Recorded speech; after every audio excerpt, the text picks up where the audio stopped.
Hello everyone, I'm Dionysius and we're here together with Andy, and today we're going to discuss about thermal imagery and how has that changed military operations, special operations and all these fields.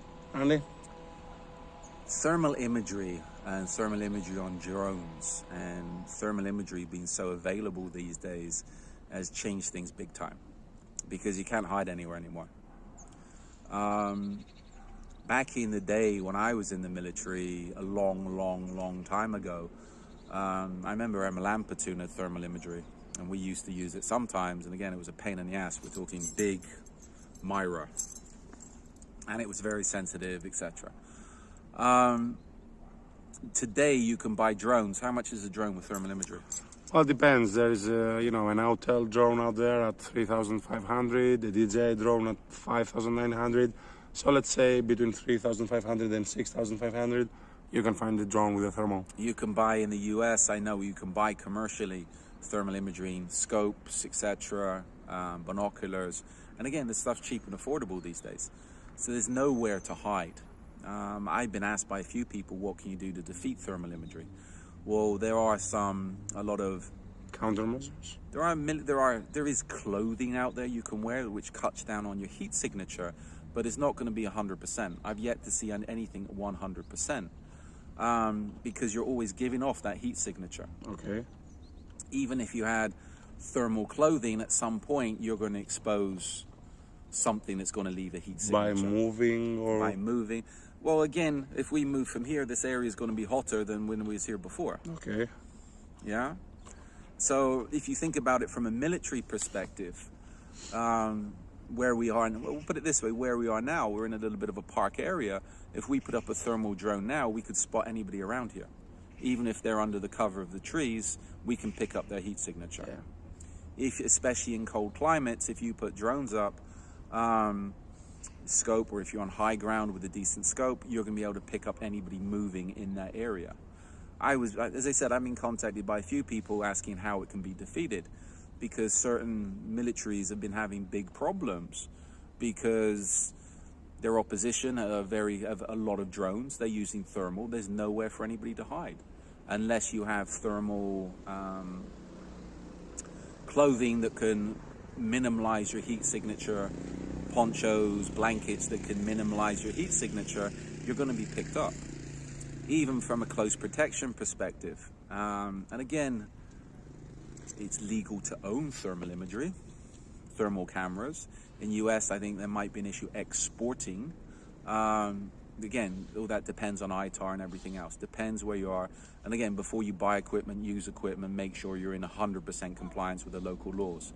If you're buying equipment in the US to take it out, or buying it in a country to take it out, make sure you're in compliance with the export laws.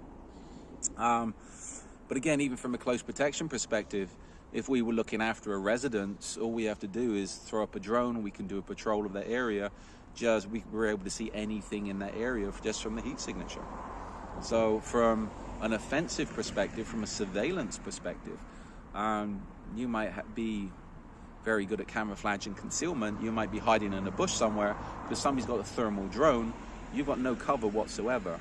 So I think part of the threat assessments these days, especially for if you're in an area where you can do surveillance, from a surveillance perspective, is your opposition going to be using thermal? If they're using thermal scopes, thermal drones, etc., you're going to have major problems. So again, it's mainly a matter of being aware and mindful. That's the first step. Yeah, you have to consider if people are going to be using it. And again, these days, from a close protection perspective, if a client has the funds, then you should have a thermal drone if you're looking after residences, etc. That's it. If you're looking at anywhere with grounds or large real estate, a thermal drone, I would say, is essential. Well, yeah, it is essential. When it comes to anything that has to do with drone and surveillance, a thermal camera is essential because, any camera is good, but especially at night time, it is essential to be able to have thermal imagery. You know what? Back to camouflage and concealment, it wouldn't take much. You could hide just where we are now. We could have people within 10 meters of us, we wouldn't see them. It'd be very difficult to see them if they had half a brain about camouflage and concealment. You know what? With thermal, there's nowhere to hide. That's the trouble, unless you have the clothing, etc. And Some places, even the clothing is restricted because it's a military item. Yeah. Well, here and there I have seen some, you know, Russian or Chinese or US force, you know, this high. Yeah, I put a video out recently. Some Russian guys, some competition shooters, up on our social media. They've Yeah. made, they've got the material. They're making thermal cloaks, etc. This stuff is out there, but How much does it cost? how much does it cost? Can you available? get it? Yeah. The bad guy's going to get it. Yeah, but again, it's something that needs to be considered these days. And as far as, again, thermal has changed things. And again, the availability of what would have been high-tech stuff how many years ago, even when we talk about cameras, drones, etc., the availability of that stuff these days is very, very easy to get hold of. So what happens when at some point it's not going to be just thermal imagery, but it's going to be thermal imagery and you know, this identification with AI, when they are able to combine AI with thermal imagery? Yeah, you're screwed. Yeah. Wear a mask. But again, it's not going to stop you being picked up on thermal, right? Yeah. Yeah. So it's a game changer. It's something that needs to be considered big time. Yeah. Yeah. Okay. Well, I thought that this has been a thought-provoking video. I hope you are going to learn something out of it. That's all for today. Thank you for your time. Subscribe in our social media, follow us, ask meaningful questions, and we hope we're going to see you in another video. For now, bye.